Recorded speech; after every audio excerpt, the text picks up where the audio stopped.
kembali di kanal SG Story.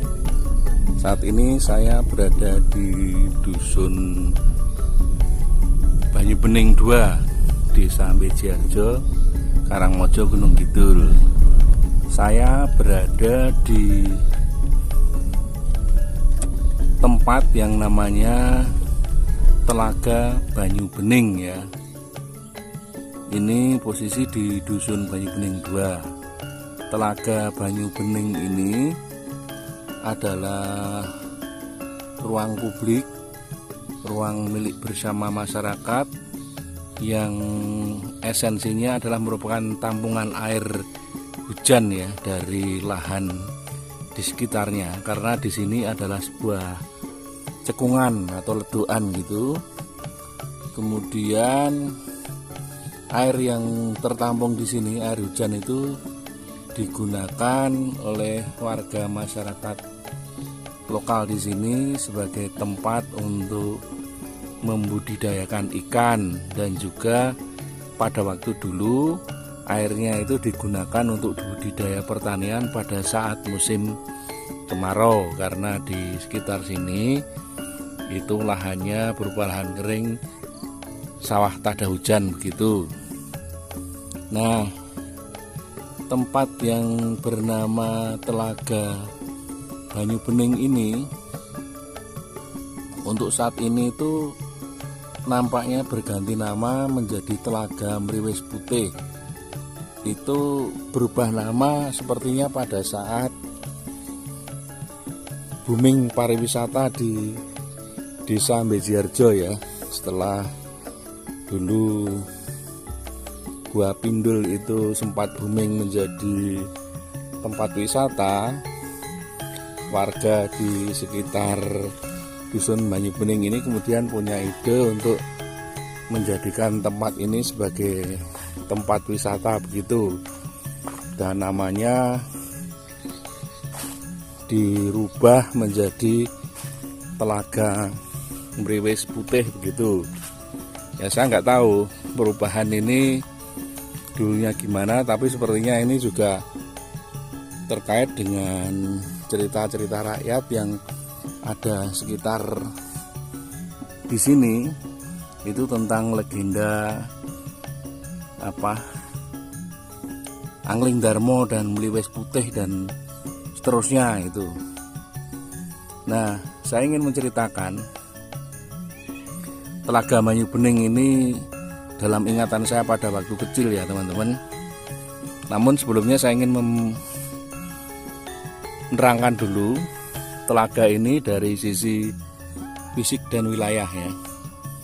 Jadi teman-teman, Telaga Banyu Bening ini merupakan ledukan ya, cekungan yang berfungsi sebagai tampungan air hujan, dan airnya itu digunakan oleh warga masyarakat sekitarnya untuk pertanian, dan utamanya adalah untuk budidaya perikanan darat. Ukuran telaga sendiri itu awalnya sekitar 170 kali 150, itu membujur dari barat ke timur yang sisi panjang, kemudian lebarnya itu kira-kira ke arah utara selatan. Nah, pada tahun sekitar 2006-2007 itu ada proyek revitalisasi sumber daya air dari Dinas PU Provinsi DIY, sehingga telaga tradisional ini yang dulunya itu memang sudah digunakan sebagai tempat tampungan air itu diperbaiki, dindingnya diperkuat dengan pasangan batu kosong gitu ya. Kemudian ya dibangun saluran-saluran yang merupakan tali air atau jalan air dari kawasan sekitarnya lebih tinggi dialirkan ke sini begitu. Nah, setelah proses renovasi ini, kemudian tak lama kemudian wisata Gua Pindul kan berkembang ya, yang di sebelah utara. Kemudian di sini juga ikut mengembangkan wisata masyarakat sekitarnya ini sebagai tempat yang kemudian berganti nama menjadi Telaga Mriwis Putih begitu.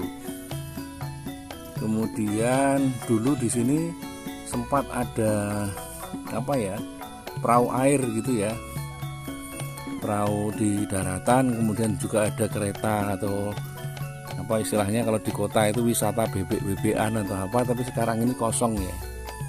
Sepertinya baru down ini untuk kegiatan wisata di tempat ini. Nah, saya ingin menceritakan tentang Telaga Banyu Bening ini ya, seingat saya, kenangan saya pada waktu kecil ya. Jadi dulu pada waktu saya zaman SD itu banyak sekali teman-teman sekolah itu yang berasal dari dusun Banyu Bening 1 dan Banyu Bening 2. Nah, nama Banyu Bening sendiri memang pada zaman dulu itu lebih terkenal daripada nama Desa Bejiarjo ya. Ya, karena Banyu Bening itu pada waktu dulu kan memang merupakan desa tersendiri atau kelurahan tersendiri, namanya sudah Banyu Bening.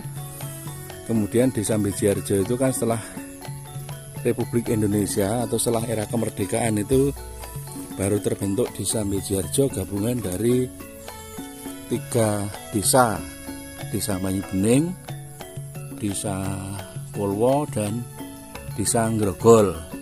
Sehingga nama sekolah dasar pun di tempat saya dulu ya SD Banyu Bening itu, bukan SD Bejiarjo. Nah, SD Bejiarjo itu dulu nama untuk SD Impres begitu. Nah, kembali ke Telaga Banyu Bening ini teman-teman, yang saya ingat pada waktu dulu ini masyarakat memang mengusahakan tempat ini sebagai tempat untuk membudidayakan ikan secara komunal ya, secara bersama-sama oleh kedua warga dusun Banyu Bening 1 dan Banyu Bening 2, dan hasilnya itu dinikmati bersama-sama oleh kedua warga dusun tersebut. Saya masih ingat pada zaman dulu itu kalau pas panen iwak Telaga Banyu Bening itu dilakukan setelah panenan pertanian, itu rame ya. Jadi namanya dulu gogoh iwak nang Telaga Banyu Bening gitu. Karena pada waktu itu telaganya kan airnya surut, sehingga juga masyarakat rame-rame menjaring ikan dan juga memanen ikan di sumber daya air yang airnya sedang surut tersebut. Nah, yang unik yang saya ingat, panenan Telaga Banyu Bening ini tidak dijual ya hasilnya, ikannya tidak dijual, tetapi dibagi rata ke seluruh warga dusun, kedua dusun. Nah, cara pembagiannya itu sangat unik teman-teman. Jadi hasil panenan Telaga Banyu Bening ini, ikannya itu dikumpulkan jadi satu, kemudian diponto-ponto sejumlah kakak yang ada di kedua dusun, sehingga semua masyarakat itu kebagian semua. Jadi merasakan hasil panenan dari fasilitas publik milik bersama yang diusahakan secara bersama ini. Nah, cara membagikannya setelah diponto-ponto tadi itu Pak Dukuh membagikan girik yang berisi tanda bahwa setiap kakak itu bisa mengambil bagian panenan kepada masing-masing RT atau RW yang ada di dusun Banyu Bening 1 dan Banyu Bening 2. Nah, saya melihat ini sebuah namanya lokal wisdom yang sangat luar biasa pada zaman dulu, bagaimana warga masyarakat itu mengupayakan kesejahteraan bersama. Artinya hasil budidaya pertanian dan juga tambahan dari mengelola iklan di telaga ini benar-benar dimanfaatkan oleh warga secara bersama-sama gitu. Jadi saya masih ingat dulu itu asal sudah dapat girik kertas putih dari pengurus dusun, dari Pak Dukuh yang ke Pak RT, itu semua pasti kebagian rata begitu.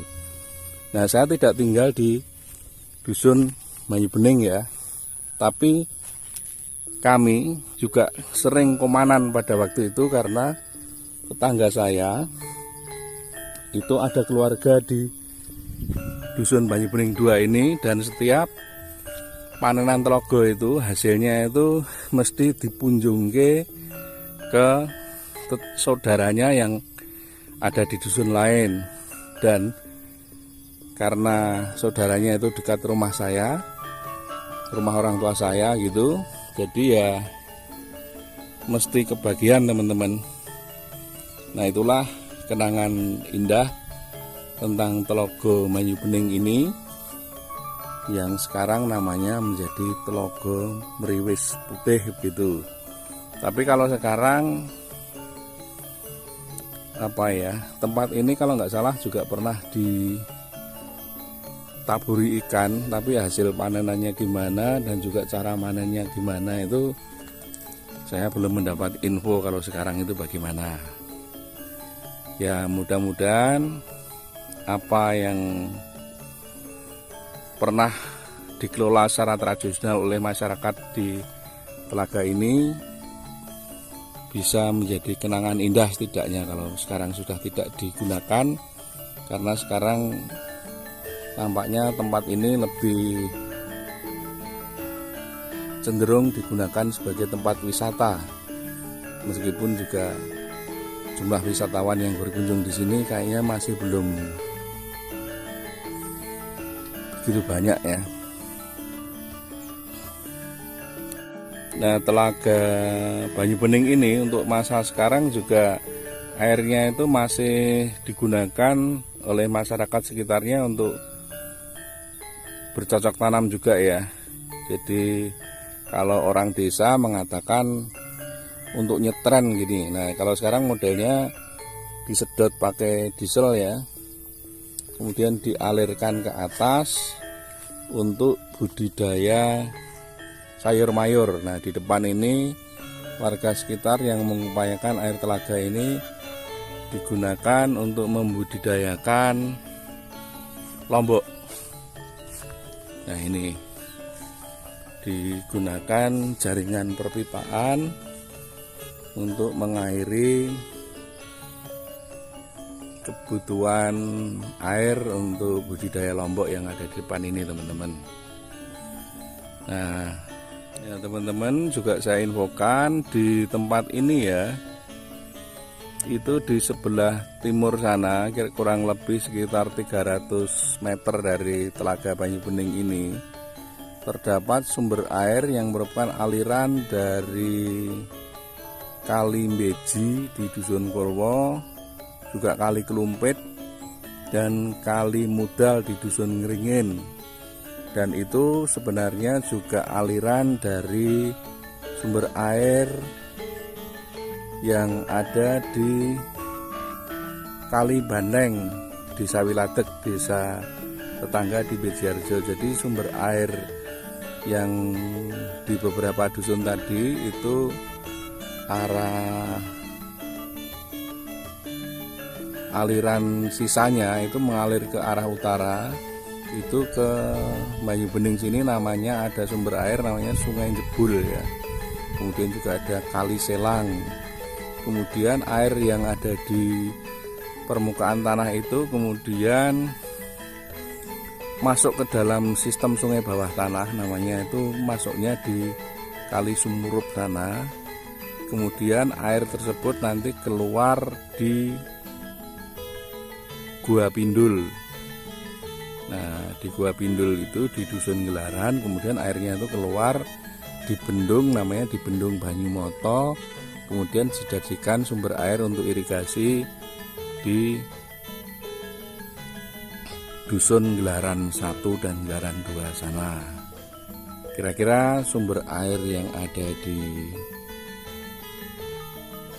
dekat Banyu Bening ke arah selatan, yang ke arah hulunya itu seperti itu gambarannya. Kemudian yang ke arah hilir yang di Wilaran seperti itu juga gambarannya. Dan air itu akhirnya memang keluar semua atau terkumpul di sistem sungai yang besar namanya Kali Oyo yang ada di sebelah utara Dusun Gilaran. Terkait dengan air telaga yang di sini teman-teman, selain sebagai tampungan air hujan dari daerah yang lebih tinggi dari Telaga Meriwis Putih ini, itu pada zaman dulu itu juga ada usaha para petani di Dusun Banyu Bening 2 ini untuk menaikkan air dari kali yang ada di sebelah timur atau kali jebul, itu dinaikkan dengan diesel untuk mengairi lahan pertanian yang ada di samping telaga ini, yang di depan sana, yang di sebelah utara. Itu juga salah satunya dialiri air dari kali jebul ya, atau sumber air jebul, yang sumber air itu sebenarnya juga menjadi sistem buangan dari sungai-sungai yang ada di sebelah selatan atau sebelah tenggara, kira-kira gitu. Nah, sekarang saya ingin ajak teman-teman untuk melihat areal pertanian dan juga lahan telaga yang ada di sebelah sisi utara dari Telaga Banyu Bening ini. Teman-teman, saya ingin memperlihatkan bagian telaga yang sisi utara jalan ya. Seperti ini kondisinya. Jadi sayangnya pepohonan yang ada di samping telaga, di dinding telaga ini agak gersang ya. Jadi dahan-dahannya itu nggak tahu apakah ini dipangkas atau kurang subur, sehingga ya apa ya, di tepi telaga itu kurang rimbun, sehingga sebenarnya banyak air yang terbuang percuma karena proses penguapan di sini. Dan saya ingin menunjukkan teman-teman lahan pertanian yang ada di sebelah utara Telaga Banyu Bening ini. Nah, itu tampak di sana warga masyarakat sekitarnya sedang mengolah sawah tada hujan ya. Nah, dulu di sini teman-teman, lahan pertanian yang ada di sini itu juga sempat dicoba diairi dengan memompa sumber daya air atau kali jebul yang ada di sebelah timur sana. Itu diangkat, dipompa ke sini, kemudian dialirkan untuk mengairi lahan pertanian yang di sini menjadi sistem persawahan gitu.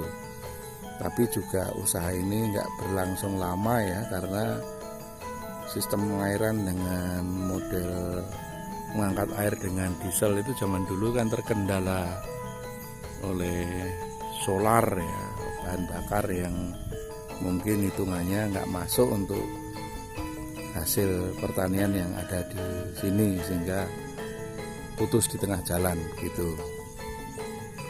Oke, kira-kira gitu untuk area pertanian yang ada di utara telaga ini. Nah, saya ingin menunjukkan ke teman-teman, ini ada sisa-sisa apa ya, akar tanaman yang dulu pada waktu proses revitalisasi telaga ini masih ada di dasar telaga, kemudian diambil dan ditaruh di sisi telaga di sini ya. Ini membuktikan bahwa dulu pepohonan di tempat sini itu juga sangat rindang, terbukti dari besarnya akar-akar tanaman yang ada di sini teman-teman. Segini ukurannya, itu artinya membuktikan bahwa vegetasi atau pepohonan yang ada di sini itu luar biasa besar pada waktu dulu. Jadi kalau kita bandingkan dengan tanaman yang ada sekarang, itu untuk proses penghijauan atau revitalisasi telaga agar awet dan berfungsi seperti dahulu ya masih kurang teman-teman gitu. Baik teman-teman, cerita tentang Telaga Bayu Bening ini saya akhiri di sini dulu. Ya mudah-mudahan menjadi pengingat dan kenangan bagi teman-teman yang dulu pada masa kecil, masa muda itu pernah tinggal di sekitar sini dan punya kenangan indah tentang telaga ini sebagai bagian dari proses perjalanan hidup kita sampai saat ini. Oke, video saya akhiri sampai di sini dulu teman-teman, dan semoga hari yang teman-teman lalui senantiasa penuh berkah dan sukses selalu. Terima kasih.